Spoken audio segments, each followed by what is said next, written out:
Welcome to EPG Pathshala. The topic of my presentation today is conservation of biodiversity. In my presentation, I would be basically discussing 4 points. First, discussing the definitions of biodiversity as has been laid down by various acts, by various treaties and conventions. Second, what exactly do we understand by the term biodiversity and what is the importance of the concept of biodiversity. Third, I would be discussing various steps that have been taken at the international level and the agendas that have been incorporated so as to preserve for the preservation and conservation of biodiversity. And last, steps taken by both the national as well as international organizations and countries for the preservation of biodiversity. I would now like to begin with my presentation. Now, as I've already said that the topic of my presentation today is conservation of biodiversity, I would like to begin with the introduction to this concept. I would like to state here that nature has been very kind to man. Man, with all his powers, depends totally on other biological entities for his nutritional needs. He's even unable to synthesize certain biochemicals that are essential for his own well-being. Man has survived such serious biochemical limitations, and that attests to his ability to exploit the biological environment to his own advantage. According to Dr. Norman Myers, he specifically stated that we are on the verge of mass extinction of species. Our Earth has now become a very sick planet and urgently needs a cure. One of the components of environment is biological resource, which includes biodiversity. Now, I would like to discuss what exactly do we understand by this term biodiversity. The term biodiversity was coined as biological diversity by E.O. Wilson in year 1985. According to the US Office of Technology Assessment, biodiversity means the variety and variability among living organisms and ecological complexes in which they occur. It generally refers to variation among living organisms, that is, from molecular unit to individual organisms, and then on to the population, community, ecosystem, landscape, and further also refers to genetic diversity, species, ecosystem diversity. In the widest possible amplitude, biodiversity is taken to be the aggregate of life on Earth. I like to repeat here that it is taken to be as an aggregate of life on Earth. So therefore, it can be concluded here that the total of life form, no matter how big or small it may be, is included within the ambit of biodiversity.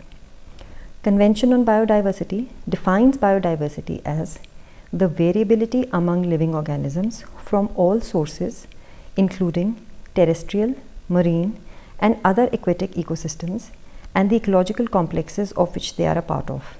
And this includes diversity within species, between species, and of ecosystems. The definition of biodiversity under the Biological Diversity Act is the variability among living organisms from all sources and the ecological complexes of which they are a part of, and include diversity within species or between species and of ecosystems. Protection of environment is indeed our fundamental right as enshrined in the Indian Constitution. India is one of the 17 mega diversity nations of the world and has 4 biodiversity hotspots. India contains 668 protected areas comprising of wildlife sanctuaries, national parks, tiger reserves, elephant reserves, community reserves, and conservation reserves. India is recognized as one of the 8 pavilion centers of origin and diversity of crop plants and possesses more than 300 wild ancestors and close relatives of cultivated plants, which are still evolving under the natural conditions. India is also taken to be as a vast repository of traditional knowledge associated with biological resources.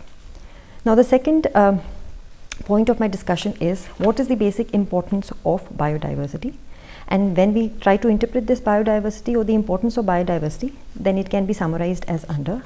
First, biodiversity helps in maintaining balance of ecosystem. I would like to explain here that one of the essentials of biodiversity is that it helps in maintaining the balance of ecosystem, and it does that by various ways, like constantly maintaining the balance of the climate and atmosphere. It helps in not just storing the essential nutrients present, but also makes them reusable. It helps in curbing and preventing the pollution which can be taken to be as the main cause for the loss of biodiversity. Preserves the water channels and prevents the soil erosion, which can again be taken to be as a cause of loss of biodiversity. Second, sources of biological diversity. Biodiversity is also a major source of providing biological resources, which can be helpful in many ways, like providing of drugs to cure and prevent various diseases, acts as a source of nutrition for both human beings and animals, and acts as a breeding ground for the life on earth. Third, aesthetic value and traditional benefits. Biodiversity has great aesthetic value and acts as a source of income as well. One of the examples for this can be the parks, the sanctuaries, the reserves, which are established for the viewing of people of various flora and fauna. Example of aesthetic value includes ecotourism, bird watching, wildlife, gardening, etc. Therefore, it can be said that it helps in increasing the ecotourism because it acts as a source of entertainment, knowledge, and information. Also, they have traditional value because in India it is seen that some of the plants and animals are worshipped, like peepal tree, tulsi, and animals like cows and snakes, which are taken to be animals which are to be worshipped. Fourth, scientific role of biodiversity. One of the major role which biodiversity can play is through the scientists. The scientists, by studying and experimenting on these species, can come to the conclusion that how the life actually started, and to know what levels these species can go to sustain themselves in the ecosystem. Also, further, as we all know that biodiversity today is at great risk because both natural and man-made reasons, and every possible effort is made at national and international level to protect and conserve biodiversity. So therefore, these scientists, by studying these species, can come to the conclusion of the steps taken for the conservation of biodiversity. The next part that we would be discussing is the types of biodiversity. We've already evaluated the importance of biodiversity. We have evaluated what exactly do we understand by the term biodiversity. The next important question is that we need to answer what are the different types of diversities. And there are basically three types of biodiversities or diversities. First, genetic diversity. Genetic diversity is generally said that genes of a person pass from one generation to another, and there might be times when there is variation in the genes that pass from one generation to the other. The connection that is drawn between two individuals is through the similarity in their genes. The more the similarity between the genes of two individuals, the more closely related they are towards each other. The second type of biodiversity or diversity is species diversity. As we all have already discussed genetic diversity, so the next important type of diversity is species diversity, because genes make species. Species diversity means and includes the living creatures present in the ecosystem, and this includes both flora and fauna. There's always an interaction that is taking place between various types of species present in the ecosystem. Species belonging to the same group can be taken to be a group in which reproduction can take place through breeding. The third type of diversity is ecological diversity. Ecosystem generally means the blend or amalgamation, I repeat, blend or amalgamation of different living creatures in the physical environment and the interaction between both of them. Basically, all the living space for all species on Earth is provided by ecosystems in form of different habitations. The beauty of this ecosystem is it plays different roles and provide different types of habitations to different types of living creatures depending on their needs. This is all fulfilled by the diverse types of biodiversity we have that accommodates all types of flora and fauna and gives them a living space. As I've already discussed the fact that the ecosystem is diverse in nature and accommodates all types of living beings, the irony of the situation is that this system is never stable and it keeps on changing, and sometimes this change is for good, but at times it may also not be for good, which might lead to extinction of various flora and fauna. And this extinction is the major cause of concern for both national and international community. So therefore, preservation of ecosystem is necessary so that interaction between both physical and living components can take place without any adverse effect on biodiversity. Now the next part that we would be discussing is loss of biodiversity. Now after discussing the importance of biodiversity, the types of biodiversity and the definition of biodiversity, the next important question is, what are the various reasons for the loss of biodiversity? Unquestionably, the most important concern of the world today is the loss that is occurring with respect to biodiversity, and that too in almost the whole wide world. This depletion that is taking place as a very fast pace. Because the loss is taking place rapidly, therefore it is a grave matter of concern for both national as well as international community. Some of the reasons for the loss of biodiversity are: first, destruction and variation of ecosystem. One of the major reasons in the damage to the biodiversity is destruction and variation in the ecosystem. There is always a set pattern in the ecosystem where the existence of living organisms takes place, and even if there is a change in the ecosystem, the change is of such a nature that the environment is favorable for the birth and the growth of the living organisms. But because of the fact that the agricultural land is decreasing, cities and buildings are increasing, it is causing destruction to the ecosystem, which in turn affects the biodiversity and damages it. Also further, there is a loss of the natural habitat of flora and fauna, and suitable conditions of growth are not being given to them, because of which there is a loss of biodiversity. The second point is various new and exotic species being added to the ecosystem in addition to genetically modified organisms. One of the major threats to biodiversity is that of new species being added to the ecosystem, which at times can become dominant to the species already present and creating an imbalance in the ecosystem. Further, because of the development of biotechnology, we are seeing the growth of genetically modified organisms and plants, which at times can be resistant to various animals and insects of that area, again creating an imbalance. Third, threatening the forests by cutting of trees, because of which the forests which act as a natural habitat for various plants and animals are decreasing, which is in turn also leading to soil erosion. And this soil erosion is affecting the fertility of land, which in turn acts as a major concern for the loss of biodiversity. There are some species which are bound to exist in a certain particular habitat with the existence of certain other species. And in this case, if one of the species is affected, there would be the loss to the other. This would also mean that the food chain would be destroyed. This is known by the name of knockout effects. Pollution and global environment can also threaten the world's biodiversity. Climate change also acts as a distribution of species and helps or affects negatively in the depletion of the species. Overexploitation of resources. Overexploitation is generally taken to be opposite of sustainable use. When we go to the extent of exploiting the resources which are limited in nature without keeping the future needs into perspective, this would in turn lead to the loss of biodiversity. So keeping the above points in mind, every possible effort should be made by human being that the loss to the biodiversity should not take place, and the preservation and conservation of it should be taken to be as a concern of not just the few but all. Now the next point is conservation of biodiversity. Although man is a part of ecosystem, he is accountable for the degradation and depletion of the biodiversity. Though as compared to the flora and fauna, the number of human beings are less, the damage they have done to the environment is immense. Conservation means a careful safeguarding and guarding of something, especially through planned management and to prevent abuse, damage or neglect. Further, it also incorporates the principle of using the resources in a manner that it can be preserved for the future generation as well, which is also known by the name of the concept of sustainable development.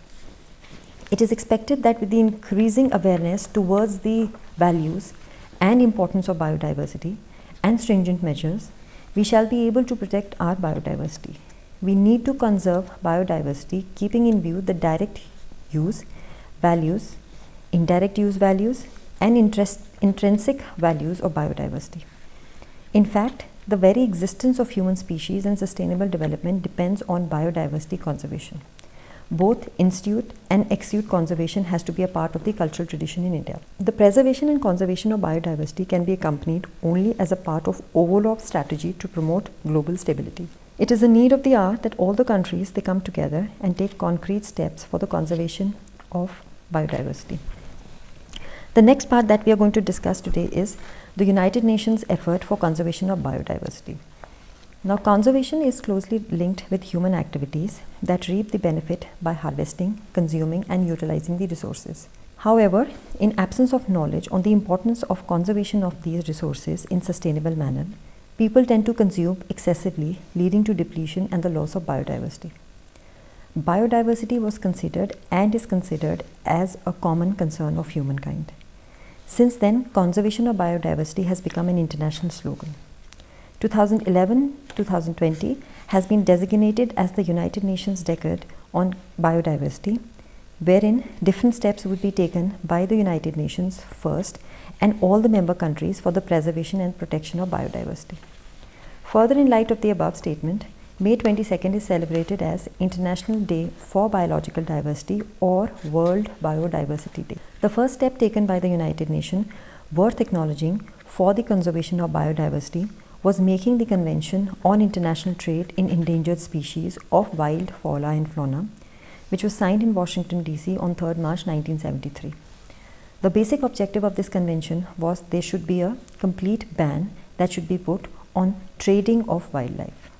The preamble of the convention stated that recognition has to be given to the wild fauna and fauna in their many beautiful and varied forms, which are irrepressible part of natural system of the earth, which must be protected for this and the generations to come.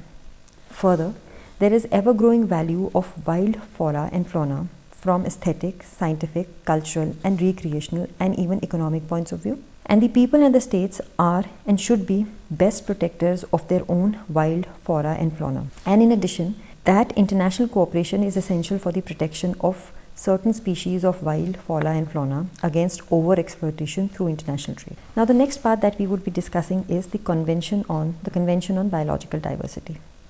Now, the United Nations Convention on Biological Diversity, as known by the name of CBD 1992, informally also known as Biodiversity Convention, is a multilateral treaty.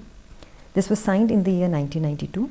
The convention has three main goals. First, conservation of biological diversity.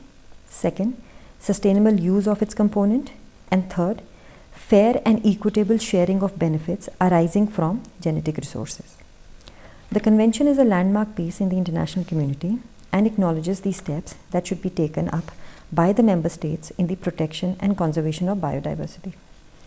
It is all-inclusive convention which deals with the issues which recognizes that the conservation of biodiversity is a matter of concern for everyone. That is to say that the conservation of biological diversity is a common concern of humankind. As has been pointed out earlier as well, that the resources are depleting, animals going extinct, so the international community should take immediate measures and steps for the protection of biodiversity. Some of the issues dealt under the convention are: first, measures and incentives for the conservation and sustainable use of biological diversity. Second, regulated access to the genetic resources. Third, access to and transfer of biotechnology, including biotechnology. Fourth, technical and scientific cooperation. Fifth, impact assessment.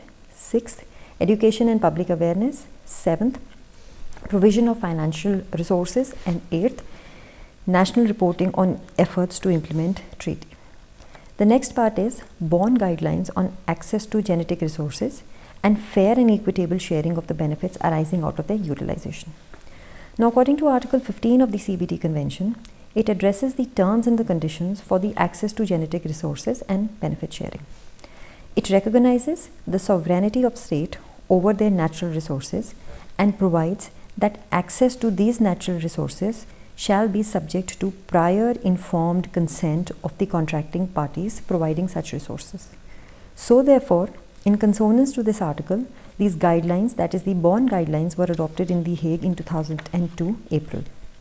The scope of these guidelines is that all genetic resources and associated traditional knowledge, innovations and practices covered by the Convention on Biological Diversity and benefits arising from the commercial and other utilization of such resources should be covered by the guidelines. with the exclusion of human genetic resources. One of the objectives of these guidelines, in addition to the other, is to contribute to the conservation and sustainable use of biological diversity. Now the next part is the Cartagena Protocol. The Cartagena Protocol on biosafety to the Convention on Biological Diversity came into force on 11th September 2003 with the basic goal to ensure the safe handling, transport and use of living modified organisms resulting from modern biotechnology that may have adverse effect on biological diversity, taking also into account the risks to the human health. Now the next effort which was taken by the United Nations was the Strategy Plan 2011-2020. The rationale for the new plan is that biological diversity underpins ecosystem functioning and the provision of ecosystem services essential for human well-being. It provides for food security, human health, the provision of clean air and water. It contributes to local livelihoods and economic development and is essential for the achievement of Millennium Development Goals, including poverty reduction. The vision of the new plan is living in harmony with nature, where by 2050, biodiversity is valued, conserved, restored, and wisely used, maintaining ecosystem services, sustaining a healthy planet, and delivering benefits essential for all people. The mission of the new plan is to take effective and urgent action to halt the loss of biodiversity in order to ensure that by 2020, ecosystems are resilient and contribute to provide essential services, thereby securing the planet's variety of life and contributing to human well-being and poverty reduction. To ensure this, first, pressures on biodiversity are to be reduced. Second, ecosystems are to be restored. Third, biological resources are sustainably used. And last, benefit arising out of utilization of genetic resources are shared in fair and equitable manner. The strategy plan consists of 5 calculated goals and includes 20 biodiversity targets. The strategies are: first, goal A addresses the underlying cause of biodiversity loss by mainstreaming biodiversity across the government and society. Goal B, reduce the direct pressures on biodiversity and promote sustainable use. Goal C, to improve the status of biodiversity by safeguarding the ecosystem, species and genetic diversity. Goal D, enhance the benefit to all from biodiversity and ecosystem services. And goal E, enhances the implementation through participatory planning, knowledge management and capacity building. The next part is conservation of biodiversity and India. India has been taking various steps for the conservation and protection of biodiversity, and one of the pertinent steps in this direction was becoming a part of the Convention of Biodiversity. In consonance to this, India made a law called the Biological Diversity Act 2002. India made a law for the protection of this, as I've already discussed, that the name of the act is Biological Diversity Act 2002, and notified the rules called as the Biological Diversity Rules 2004 in consonance with the CBD. India became a party to the convention and brought it into force on May 19, 1994. The preamble of the act states that it is an act to provide for the conservation of biodiversity, sustainable use of the components, and fair and equitable sharing of the benefits arising out of the use of biological resources, knowledge, and for matters connected thereto and incidental thereof. Now, as my topic of discussion was conservation of biodiversity, we have basically discussed what was the definition of biodiversity, what exactly is the importance of biodiversity, what are the reasons for the loss of biodiversity, and what steps have been taken by the United Nations for the preservation and protection of biodiversity. Now, we need to end this by stating the fact that nature has been very kind to the human being, but at the same time, it becomes the duty, it becomes the obligation of the individual to take every possible effort for the conservation and protection of biodiversity. And we further need to recognize this, that we need to accept the fact of sustainable development, wherein we are not just preserving our resources, our biodiversity for present, but also to keep in view or in mind the future needs as well. Therefore, As India has taken a very important step by passing of this act, every possible effort should be made for the conservation and the protection of biodiversity. Thank you.